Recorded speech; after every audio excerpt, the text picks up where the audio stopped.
I had my speech ready whether we won or lost.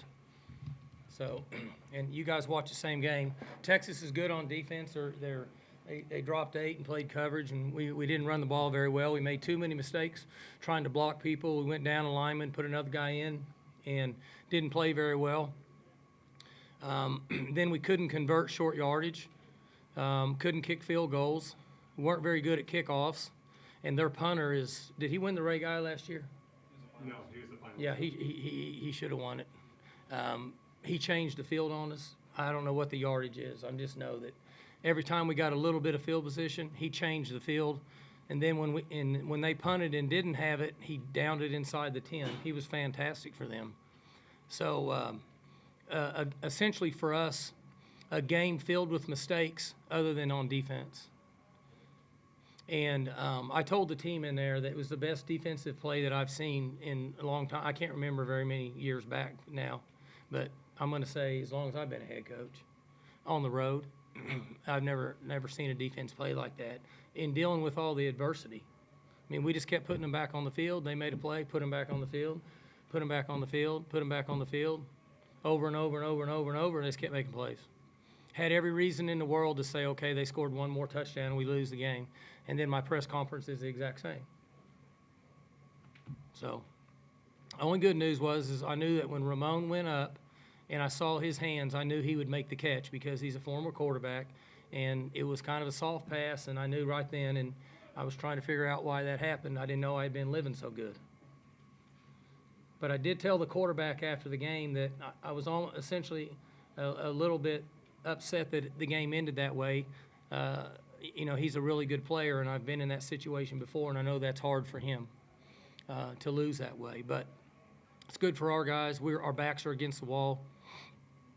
We lose the toss. We lose more tosses pregame and overtime than anybody in college football. We've had 7 games this year. We've lost 6 tosses and an overtime. So that pretty much told me to stay out of Las Vegas and quit playing cards from here on out. We get a field goal. So they're going to run the ball. That's what they want to do. They're going to run the ball. They got a fantastic kicker. So we had to stop the run. I loved Four's effort on the play in the end zone. You guys watched the TV. I didn't see it, so I don't know if it was pass interference or not, but I was once told by an old coach it was because he threw a flag. So it was pass interference, but I did not fault him for what he was doing. I thought he had damn good coverage. He's a freshman. He's going up. He's fighting for his life. He's in overtime. I got no problem with what he did. Now, maybe he yanked on him or pulled him something on TV that I won't be able to see. Either way, kids trying to make plays in man coverage back in the back of the end zone. So our backs were against the wall. And then they got a first down or whatever, and, essentially they're going to try to run it in. They got a running quarterback, so they have a one-man advantage anyway. And our kids made a play and got pressure up the field on the last play, and quarterback got into a backing up situation and laid one up that, what we all teach in that position that you don't want to do, but sometimes when you're young you make mistakes like that. So we're going to shower as fast as we can and pack up and get on the bus and get on the plane before somebody changes their mind, and we have to play again. Questions? Did you expect that Texas would be that extreme with its commitment against your deep throwing game? We had concerns about trying to handle their front group running the football. And they have smart coaches. They know that we're down a couple linemen and creates a little bit of an issue. I would like to come in here and say no and say that they surprised us, but no. We had an idea that they would do that because it's part of their base coverage. What were you hoping to do? You hoping to run better against that defense? Against that line? Well, in the first quarter it was a completely different concept, and then they went to the other scheme, and when we weren't running the ball as effective, if you're them, why not? Why change? You come in at halftime, change it, draw up, get some answers, do this, do that. We still weren't playing well enough. Then we did play well enough, made a play, hit a couple passes, doing what we do, and then we can't get a yard. We're in 2 4th downs, 1 4th and that much, and 1 4th and about that much, and everybody's screaming at the TV back home that why is Coach Gundy not going for it? Well, because we got a couple linemen down, we hadn't been able to get a yard anyway. Why would we be able to get a yard if they know it's 4th and 1? And as much as I would like to have gone for it, I just didn't feel good about it. And I even debated going for it in the end, in the overtime. But that's a long way to go when you're limited with what you're doing running the ball right now, in my opinion. So that's why we did what we did. Mike, did you, Huskies dropping this, are you seeing those plays thinking this just might not be our day? There was a little bit of that. Some of what we did was self-inflicted. Some of what we did wasn't. Like our missed short field goals is self-inflicted. The kickoff is not getting to kick the ball in on the 12-yard line in the middle of the field twice with the return team like they have. That's a friendly fire. McCleskey's drop, he's going to walk in the end zone, self-inflicted. I couldn't see the throw to Aitman. Y'all could. He dropped it, I think, right? He had it. He makes that catch all the time, self-inflicted. So some of it's them. They got good players. But I can't give enough credit to our defense. And I don't mind saying it. It's the best effort I've seen or I can remember in a long, long time. After you realized your running game wasn't working, what were your options at that point? They weren't gonna make you throw deep, so what were your options at that point? If the offensive guys know that I like them, but we stunk in the adjustments we made in the throwing game, period. We got to be better than that. We didn't panic. We were fine. We're drawing stuff up. We're talking. But there's holes in that defense.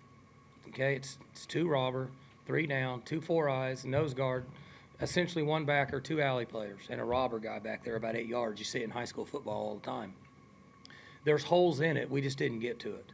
Now, we had a few issues with some new guys and some things we couldn't do. So I'm not saying that wasn't a factor, but I thought our adjustments they were not good. Did you speak with or even make eye contact with Amendola after the miss or before you ran him back out there in overtime? No. I don't want kickers to ever start to affect my mental thought process. So I stay as far away from those guys as I can because I've never understood them. But I don't want to make them tick, and he's trying to make the field goal, okay? So once he misses a field goal like that, nobody feels worse than him. He doesn't need a coach, doesn't need me or anybody else chewing on him. I'm not saying you're saying that. But he needs to say, hey, look, here's the deal. The game's not over. You may have to kick another one. That's what we did at the last game, or whenever he missed some of them. I remember Texas Tech, I think, is until the time expires, we got to keep him going because he may have to kick another one. You mentioned on the coaching side not making the proper adjustments against their defense. Is part of it also Mason's off today? I don't think Mason was really off. I think the other team was on. And I would tell you, sometimes Mason doesn't play good. That didn't have anything to do with him. It has something to do with the other team, and we didn't adjust very good, period. Our coaching's on offense got to be better than that. Now, I've done that too, okay? I'm not throwing Yurcich under the bus or all those cats. All I'm saying is this. I've done it. I've made mistakes. We got to make better adjustments. Our players are too good on offense. Got to find a way to move the ball. Now, we fumbled on the 6-yard line. That was no fun. We got on the 1-yard line and couldn't score. That was no fun. And we missed a field goal. So that makes it feel a lot worse. But, there's 30 people in here, 35 people. If I took a yay or nay, like they do in the House when they're voting for a tax law, you guys would say yay. Wasn't any good. Most of you would. So. You had the worst seat in the house, though, for the last play. So did you really literally just see kind of Ramon elevate? I saw Ramon. I had a good angle. Oh, did you? I go back there a little bit further so I can see. The older I get, makes it easier if I back up. So when he's rolling, though, Coach, He was rolling, but he was going backwards. I felt good. When he's rolling and he's not going backwards, I didn't feel good because I was afraid he's going to run it in. That's your issue with running quarterbacks, right? Everybody's playing pass, and then it's like running in. And he's a physical kid, and he's a tough sucker. He's willing to dive and take a hit and get in. So originally when they started to do it, but I don't know who it was, somebody on our team took an angle and did the right thing. That's what you're supposed to do. Don't go where he's at, go where he's going to go. Somebody took an angle, bumped him back, and he started to fade back, I think, right? Where he was running backwards and kind of laid it up, I think. But when I saw Ramon go up with his hands, I knew we were good. He's pretty good about it. And it was a soft pass. About a 6 or 8 second play, did you even breathe that whole time? Well, I'm usually pretty good in games, but when we don't adjust good on offense, I don't breathe very good. So I was potential respirator, to be honest with you, at that particular time.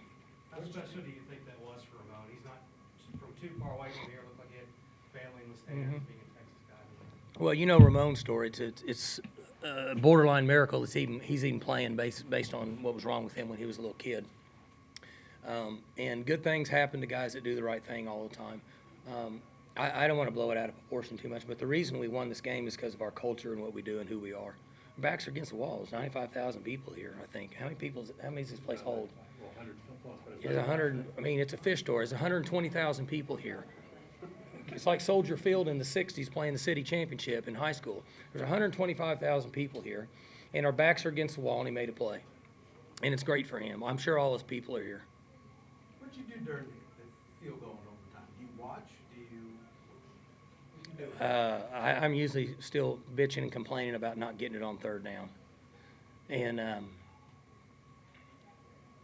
honestly, I don't watch anymore. I just watch our sideline. And it's not, I'm not superstitious at all, but I tell them they all have a responsibility, 4 or 5 guys in the box. They're watching everybody to know if we got a blocking problem and all that. And I've kind of gone the other way now. And it worked the last time. No, it didn't because I didn't watch the other one either. So I'm 50-50 on that. So.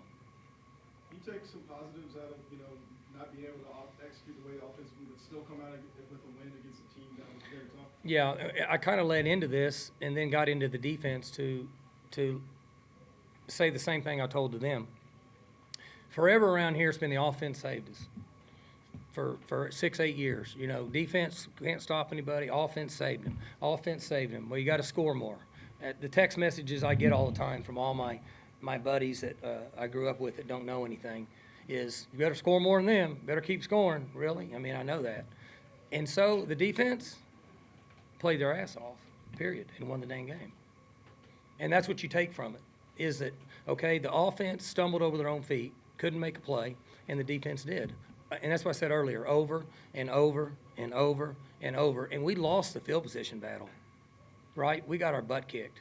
Every time we punted, they started out in good field position. Every time they punted, we started out in bad field position. One time they flipped the field 69 yards on us. So just about everything we did went sideways with the exception of our defense. They were fantastic. You're not happy with your run game, but you still got almost 150 yards. And you had a 9-minute. Yeah, we had, right, but we had probably 80 carries. Pardon me? Probably had 80 carries. We had I mean, what was our average per carry running the ball? Who? 3.5. Well, 3 years ago, I'd have loved that. I think we held them to 1.3 per play. Correct, per rushing attempt, yes. Yeah, 4.1 and then, per play for the game. yeah, so 1.3 per rush. I mean, there's no way anybody could have convinced me that we would have been able to accomplish I that. guess It's it's fantastic. I mean, it was as much a grinder as any OSU game I've seen. Yeah, I mean, for a guy that's got a history on offense and likes to see things happen, it was pretty much a drag. But I'm say it again. You can say everybody in the world can say what they want, but our defense won the damn game, and they play every big time. Just that you've gotten 5 in a row in this ballpark. Mhm. I mean, there was a time too when you would have bought drinks for everybody in here. If they told you you were gonna win 5 in a row. I'll buy drinks for everybody in here now. I got no problem with that. I just told Holder I needed a raise. Oh, Lord, That'll be good for our relationship, won't it? And you know what he said? You get one. So you got to pin him down on it because he won't remember 30 minutes from now. So, but I'd buy drinks for everybody in here too. Just the, I mean, I don't know, for the OSU brand, I mean, to get 5 in a row. Yeah, it is. And I told the team this.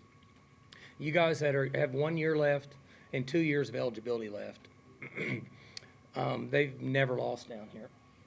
Okay? So Oklahoma State football's come a long ways. And so we don't see everything. See, I was really disappointed, and they didn't want me to dance. I was trying to get a little bit of national publicity, you know, hit the sports center and such, and they didn't ask for that.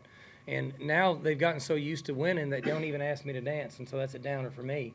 But the point is for some reason, they're learning how to win big games on the road in difficult places. And they should be proud of that.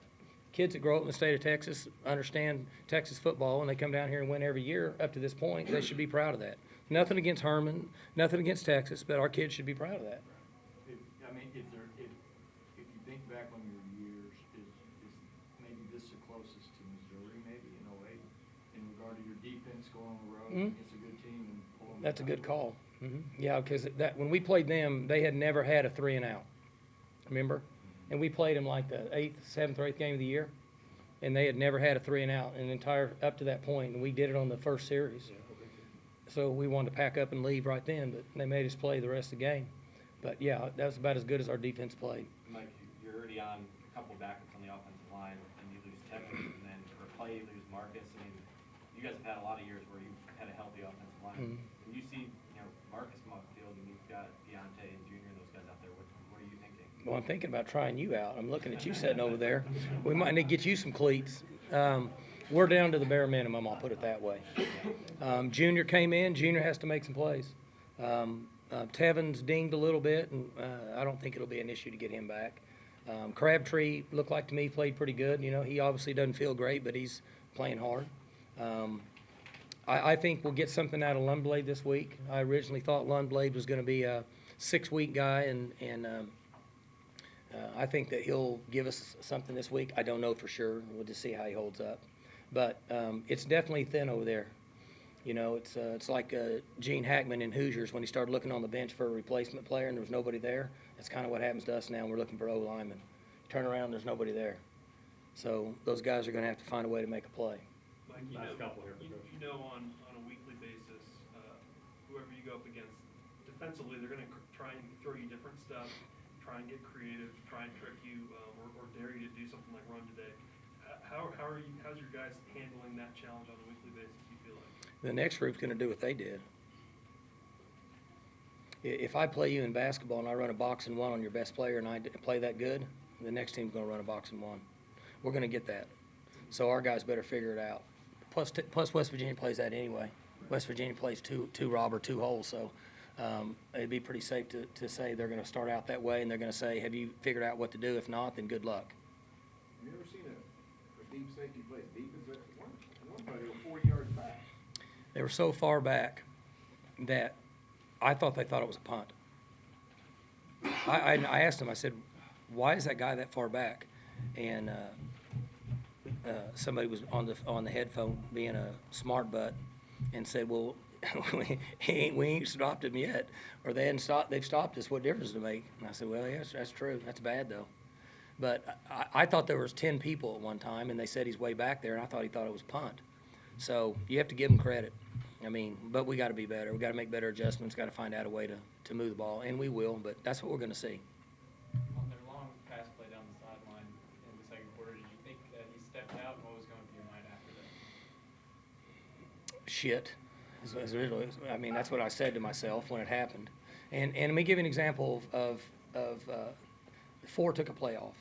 Okay, he's a freshman. 8's a freshman. They get tired. They took a play off, and that kid's a good player. He stayed in bounds and ran and made a play. Now, the reason we didn't call timeout and try to review it because he's wearing white shoes. It's a white line. It was close. Whether his foot was like this or flat, you couldn't tell. So, inconclusive, they're going to say it's okay and let it go. And quite honestly, the kid made a really good play. Probably should just stand anyway. All right, guys.